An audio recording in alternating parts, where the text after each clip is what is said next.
Alhamdulillahirrabbilalamin, masih di Islam itu indah. Nah sekarang waktunya kita menjawab pertanyaan masuk dari jamaah yang ada di rumah nih. Seperti tadi saya janjikan ya. Langsung aja saya bacakan nih dari Instagram yang pertama nih ya. Dari @farizalwan121197. Assalamualaikum Ustadz, saya mau tanya bagaimana dalam hukum Islam meletakkan payung di atas kuburan? Ya elah, ini ngojek payung kok ke kubur-kuburan, gimana Ustadz Tahir dijawab nih? Mau izin Tafadhol. Waalaikumsalam warahmatullahi wabarakatuh. Faris Alwan. Jadi payung di atas Payung diletakin di atas kuburan. yang benar sih yang bagusnya kita yang pakai payung Bener, berziarah. Takut panas, Bener, takut hujan. hujan. Iya benar. Terus kalau kemudian kita tancepin niatnya apa kan gitu. Hmm. Apakah biar ademnya si penghuni kubur ini adalah dengan istighfar. Masya Allah. Dengan doa. Kata Benar. Rasulullah, istaghfiru li akhikum fa innahu lan yusal. Ya kan minta ampunan ke Allah. Dia sekarang kitanya. Atau tadi kisah Sa'ad bin Mu'az. Bukan nih ya payung, mau selosin nih taruh.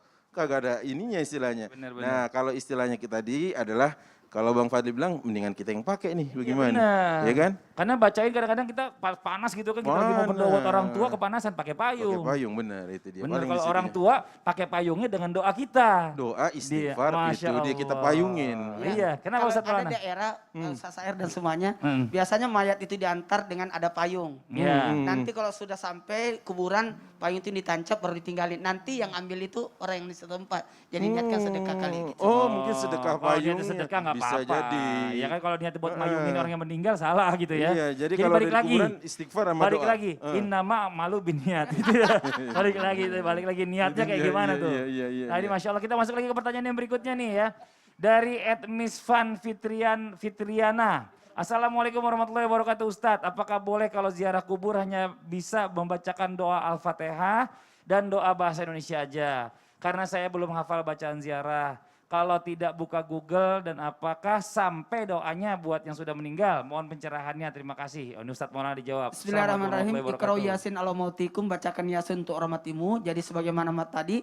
Jadi adab-adabnya yang diajarkan betul tadi ada dalam satu riwayat Ummul Mukminin Sayyidatina Aisyah bertanya, apa yang saya baca kalau ziarah kubur? Makanya memberikan salam. Assalamualaikum ya ahlal kubur. Itu yang pertama. Ketika kita sudah sampai ke dalam, kemudian apa yang kita bacakan? Mengirimkan Al-Fatihah dan doa. Apakah boleh pakai teks? Jawabannya boleh. Boleh. Jadi boleh membaca Al-Fatihah dengan ya kan. Dan kalau bisa, mohon izin, itu tadi yang saya tekankan. Karena kadang-kala kan panas. Maka teknik yang saya gunakan sekalian, apalagi di masa pandemik ini, masa pandemik. Masa pandemi kan biasanya kan ziarah kubur sebelum Ramadan, dan ketika Idul Fitri kita ziarah kubur lagi.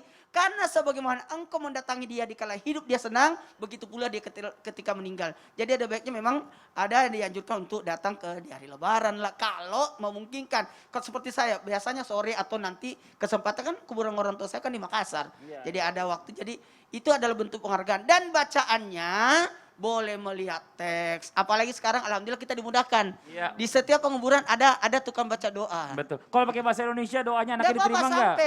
baca sampai diniatkan pahalanya, dan bahasa Indonesia pakai teks pun boleh. Masya Allah. Oke, kita masuk lagi ke pertanyaan berikutnya dari @liskaps. Wah, Assalamualaikum Ustadz, apa benar di kuburan nggak boleh diberi batu nisan yang bagus karena termasuk bermewah-mewahan? Nah, ini Ustadz Syam nih, silakan dijawab. Segala hal yang bermewah-mewahan disebutkan ya Bani Adam khudhu zinatakum inda kulli masjidi wa kulu washrabu wa la tusrifu innahu la yuhibbul musrifin. Itu tidak disukai sama Allah.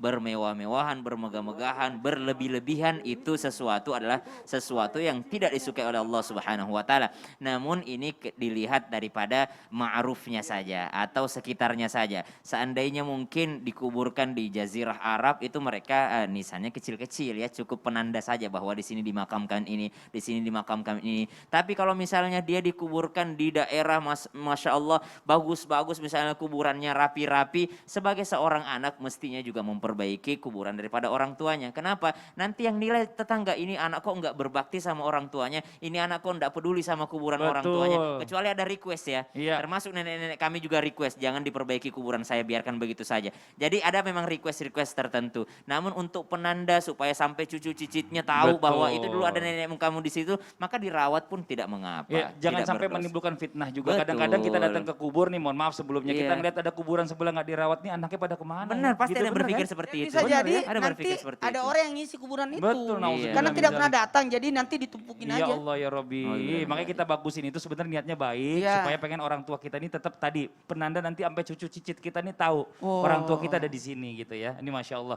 Jazakallah khairan kasiran buat guru-guru kita. Nah sekarang kita sama-sama berdoa nih. Mudah-mudahan ya segala amal perbuatan kita ini diterima sama Allah ya. Bukan cuma hanya senang di dunia, tapi juga nanti kita akan senang juga di akhirat. Dipimpin oleh guru kita Ustaz Syam. Silakan Ustaz Syam. Tabi guru-guruku. Bismillahirrahmanirrahim. Alhamdulillahi rabbil alamin. Allahumma salli ala sayyidina Muhammadin wa ala alihi wa sahbihi wa sallim.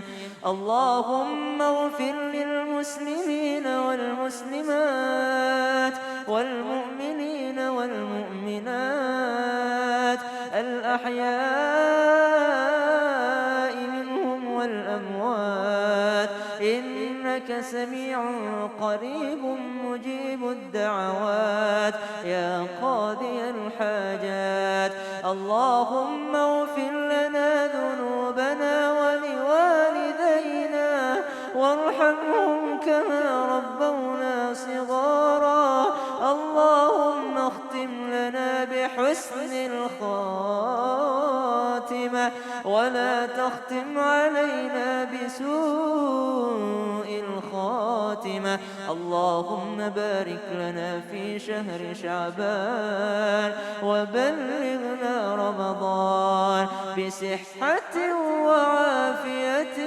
ورزق واسعة آمين. Amin amin ya rabbal alamin. Masya Allah, jazakallah khairan kasiran buat guru-guru kita. Masya Allah, mudah-mudahan ilmunya bermanfaat buat semua. Sekali lagi terima kasih banyak juga buat jamaah Islam itu Indah yang selalu setia menyaksikan Islam itu Indah. Ya, mohon maaf atas segala kekurangan. Wabillahi taufiq wal hidayah. Wassalamualaikum warahmatullahi wabarakatuh. Waalaikumsalam warahmatullahi wabarakatuh. Islam begitu memuliakan kedudukan dan derajat para wanita. Wah, Masya Allah ya. Tapi di dalam kehidupan wanita ini ternyata banyak juga nih larangan-larangan yang ternyata tidak sesuai nih dengan syariat Islam. Bahkan katanya malah mitos. Ternyata di dalam Islam tidak ada aturan bahwa harus kakak duluan daripada adik. Baik itu laki-laki ataupun perempuan. Jadi kalau misalnya jodohnya yang datang duluan adalah adiknya, maka itu rahasia Allah. Kalau misalnya adiknya menikah duluan dibanding kakaknya, maka itu dibolehkan saja dalam Islam. Wal mutalaqatu yatarabbasna bi anfusihinna salasa qurun. Jelas bahwasanya Allah Subhanahu wa taala berfirman, wanita-wanita yang ditalak hendaklah menahan dirinya menunggu sampai 3 kali quru. Berkaitan dengan orang yang hamil dan juga membunuh hewan, ini sebenarnya nggak ada kaitannya. Apalagi kaitan yang nyambung kepada janin. Ini semua adalah mitos.